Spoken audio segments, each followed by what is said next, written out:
मित्रांनो, माननीय आपले नरेंद्र मोदी बाहेर बाहेर देशी फिरू राहिले आणि सगळ्याला भेटू राहिले राव.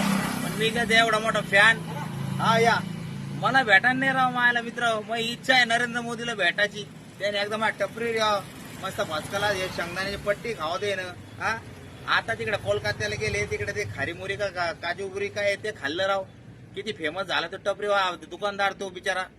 तसा मग इच्छा आहे मी टपरीवाला फेमस झालो पाहिजे. हालाकी कारण मी हानिकारक वस्तू विकतो, माझं घर चालतं, माझा व्यवसाय हा.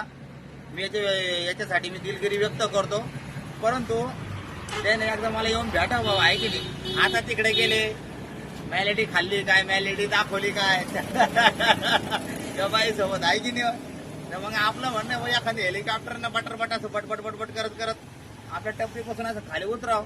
इकडे जरा तारी तुरी वरती आतमध्ये उतरले तुम्ही जर तरी चालन, कारण आतमध्ये खूप मोठं ग्राउंड आहे आपल्या स्टेडियमचं, क्रीडा संकुलचं.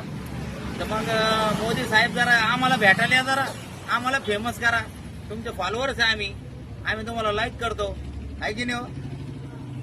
येता का नाही मग आम्हाला भेटायला. आमच्याकडून तुम्हाला शेंगदाण्याची पट्टी फ्रीमध्ये देऊ बाबा. तुम्ही त्या माणसाकडून पैसे घेतले तर आम्ही पैसे नाही घेणार हो ना, खरं ना. पण एक भेट द्या मोदी साहेब आम्हाला. कारण काय लोक म्हणते बंधू तुम्ही मोदीची लय गुण गाता. मला त्याला सिद्ध करून दाखवायचं आहे की मोदी माझे खरे मित्र आहे. आणि ते पहा मला भेटायला आले, तिकडे मॅलेटी वाटू राहिले काही, तिकडे ते खारीपुरी काय ते मस्त आणि ते चिवडा काय ते खाल्ला, पोराला वाटला, आम्हाला बी खाऊ वाटला होता. मग आता मित्र म्हणतात आमचे की बंधू तुम्ही त्याला आमंत्रण द्या, मोदी साहेब तुम्हाला भेटायला जरूर येतील. मग खरं मी आमंत्रण देतो आपल्या मोदी साहेबांना हात जोडून की आपले पंतप्रधान माननीय नरेंद्र मोदी साहेब, तुम्ही आमच्या टपरीवर एकदा भेट द्या. हेलिकॉप्टरनं या नाही तर विमानाने या, पण या, जरूर या. ही एक छोटीशी विनंती आहे तुम्हाला माझी, त्या तुमच्या छोट्या फॉलोअरची. एक भेट द्या फक्त आणि आम्हाला फेमस करून टाका, आहे की नाही. धन्यवाद.